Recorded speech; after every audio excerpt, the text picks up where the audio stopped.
இன்னைக்கு இந்த வீடியோல குருவின் தேவை, குருவின் அவசியத்தை பத்தி நாம பார்க்க போறோம். நாம எடுத்திருக்கக்கூடிய இந்த மனித பிறவி சாதாரணமா கிடைச்ச ஒரு பிறவி கிடையாது. அதுலயும் கடவுளே நம்மளுக்கு குருவா வந்திருக்கிறாரு அப்படின்றது ஒரு சாதாரண விஷயமே கிடையாது. குறிப்பா பாபா நம்மளுக்கு குருவா கிடைச்சது நாம செஞ்ச புண்ணியம், நாம செஞ்ச பாக்கியம். பாபாவுடைய முழு வாழ்க்கையுமே பார்த்தீங்கன்னா ஒரு பாடம் தான். அந்த சச்சரிதம் புத்தகத்துல இருக்கிற எல்லாமே நம்மளுக்கு அவர் எப்படி வாழணும் அப்படின்றத சொல்லி கொடுத்துட்டு போயிருக்கிறாரு. அவர் காட்டின அன்பு நம்மளுக்கு காமிச்ச ஒரு வழி. அதனால இந்த வாழ்க்கைய, இந்த மனித பிறவியை நாம வீணாக்க கூடாது. பாபா சொன்னபடி நாம வாழ்ந்தா நாம இந்த மனித பிறவியை கடக்கலாம்.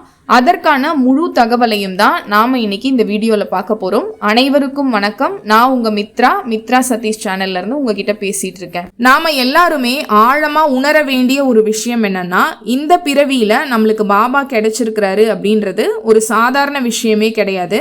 இது எவ்வளோ பெரிய பாக்கியம் அப்படின்றத நாம முழுசா புரிஞ்சுக்காம நம்மள பல பேர் இருக்கிறோம்.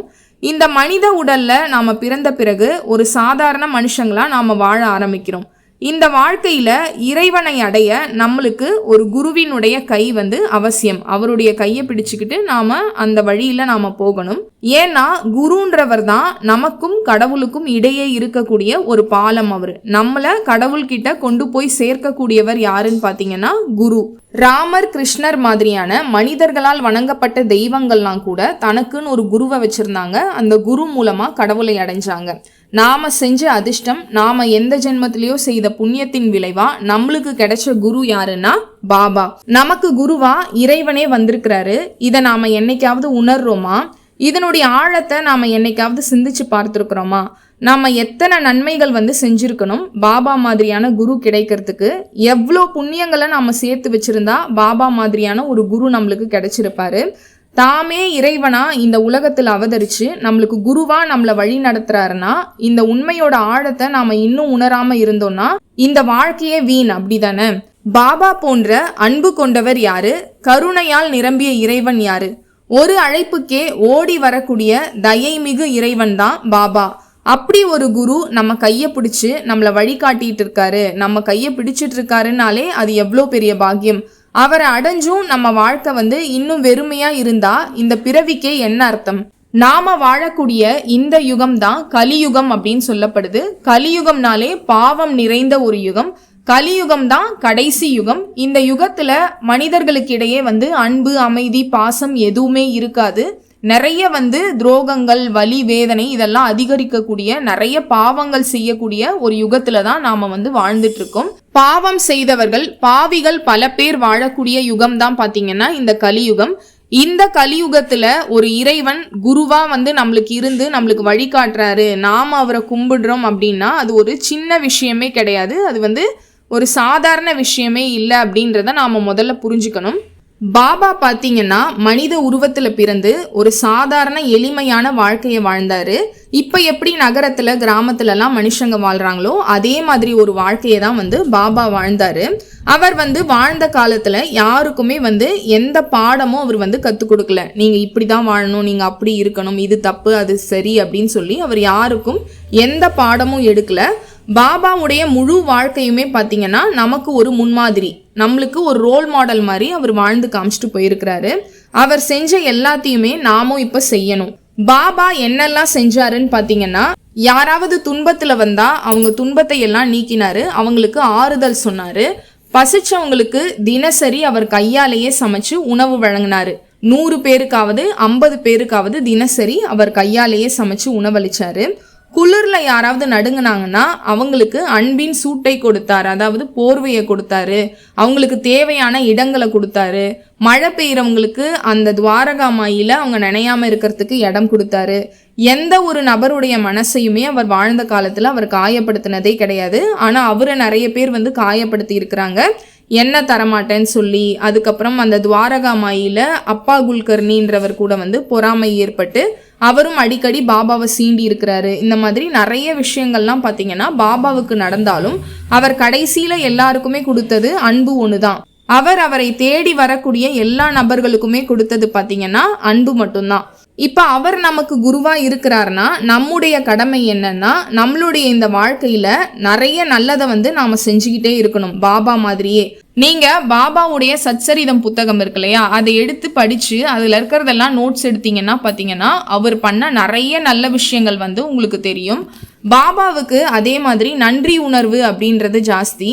அடிக்கடி அவர் பார்த்தீங்கன்னா இப்போ நம்ம தீப்பெட்டிலாம் ஏற்றி நம்ம விளக்கேற்றுறோம் இல்லையா, அந்த குச்சி வந்து அணைஞ்சதுக்கப்புறம் நம்ம தூக்கி போட்டுருவோம். ஆனால் பாபா பார்த்தீங்கன்னா அதையெல்லாம் கூட எடுத்து அவர் பாக்கெட்டில் போட்டுப்பாராம். அந்த குச்சி மூலமாக தான் நெருப்பு வந்தது. அந்த நன்றி உணர்வு கூட அவருக்கு ஜாஸ்தி. நாம இப்போ மனுஷங்களா இருக்கிறதால நம்மளால 100% வந்து பாபா மாதிரியோ ஜீசஸ் மாதிரியோ புத்தர் மாதிரியோலாம் ஒரே நாளில் ஒரே நிமிஷத்துலலாம் மாறிட முடியாது. நாம கொஞ்சம் கொஞ்சமா அதற்கான முயற்சியை வந்து எடுக்கணும். அதாவது அந்த அளவுக்கு மாறலைன்னா கூட ஓரளவுக்காவது நாம மாறுறதுக்கு முயற்சி எடுக்கணும். அதுக்கு என்ன செய்யணும்னு பார்த்தீங்கன்னா, நீங்க செய்யக்கூடிய நன்மைகள், நீங்க இப்ப தினசரி ஏதாவது ஒரு நல்ல விஷயம் பண்றீங்கன்னா அதை இன்னும் அதிகமா செய்ய ஆரம்பிக்கணும். அதே நேரத்துல நம்மளுடைய தீமை, நம்ம செய்யக்கூடிய சின்ன சின்ன தீமைகளை எல்லாமும் குறைச்சிக்கிட்டே வரணும். உதாரணத்துக்கு நீங்க இப்ப டெய்லி யார் மேலேயாவது யாரை பார்த்தாவது உங்களுக்கு கோவம் வருதுன்னா அந்த கோவப்படக்கூடிய நபர் மேல எப்படி அவர்கிட்ட இருந்து விலகுறது, இல்ல அவரை வந்து பார்த்தா நம்மளுக்கு கோவம் வருதுன்னா அதை எப்படி சமாளிக்கிறதுன்னு தெரியணும்.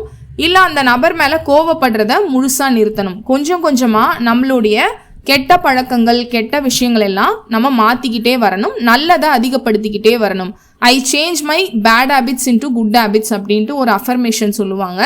அந்த மாதிரி பேட் ஹேபிட்ஸ் எல்லாம் நல்லதா மாற்றக்கூடிய ஒரு விஷயத்த வந்து நாம பண்ணிக்கிட்டே வரணும். இப்படி பண்ணிக்கிட்டே வரும்போது பார்த்தீங்கன்னா நல்ல விஷயங்கள் நல்ல செயல்கள் அதிகமாகி நீங்க செய்யக்கூடிய தீமைகள் கெட்ட விஷயங்கள் எல்லாம் குறைஞ்சிக்கிட்டே வரும். கடைசியில நாம கடவுள் நிலைக்கு கூட போக வாய்ப்பு இருக்கு. ஒரு சில பேர் பார்த்தீங்கன்னா ஒரு பக்கம் நிறைய நல்லது செஞ்சுக்கிட்டே இருப்பாங்க, அதே நேரத்தில் இன்னொரு பக்கம் பார்த்தீங்கன்னா மற்றவங்கள காயப்படுத்துறத ஒரு வேலையாக வந்து செஞ்சுக்கிட்டே இருப்பாங்க. இதனால எந்த பயனுமே கிடையாது, அவங்களுக்கு எந்த நல்லதுமே நடக்க போகிறதும் கிடையாது. யாராவது துன்பப்படுறாங்கன்னா அவங்களுக்கு உடனே வந்து உதவுங்க. யாருக்காவது உங்கள் கை தேவைப்பட்டா நீங்கள் உடனே நீட்டணும்.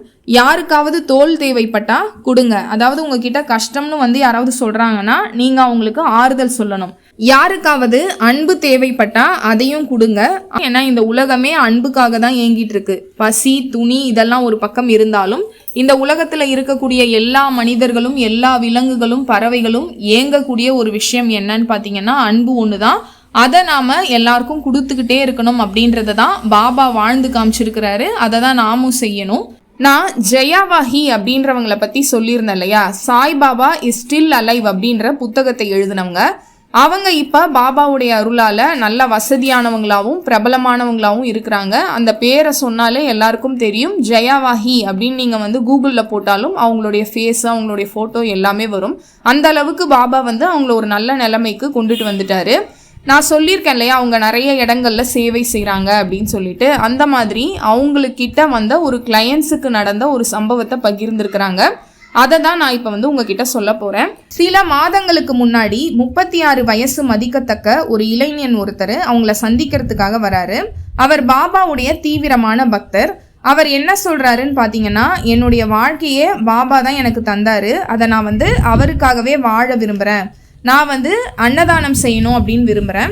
தினமும் ஒரு ஏழையுடைய பசியாவது நான் தீர்க்கணும் அப்படின்னு சொல்லிட்டு அவங்க கிட்ட சொல்கிறாரு ஜெயாவாஹி அம்மா கிட்ட. அதை கேட்ட உடனே இவங்களுக்கு வந்து பயங்கர சந்தோஷமாகுது. அதுக்கப்புறம் அவர் என்ன சொல்கிறாருன்னா, என்கிட்ட நிறைய பணம் வந்தப்புறம் நான் வந்து இதை செய்ய ஆரம்பிப்பேன் அப்படின்ட்டு சொல்கிறாரு.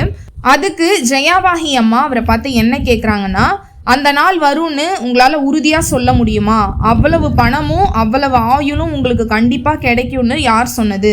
நல்லது செய்ய பணம் தேவை கிடையாது, நல்லது செய்ய மனசு தான் வேணும், அன்பு தான் வேணும். முதல்ல உங்ககிட்ட எவ்வளோ இருக்குதோ அதுலேருந்து தொடங்குங்க அப்படின்ட்டு அவருக்கு அட்வைஸ் கொடுக்குறாங்க. அதுக்கப்புறம் ஜெயாவாஹி அம்மா அவங்களுடைய லைஃப்பை பற்றியும் சொல்கிறாங்க.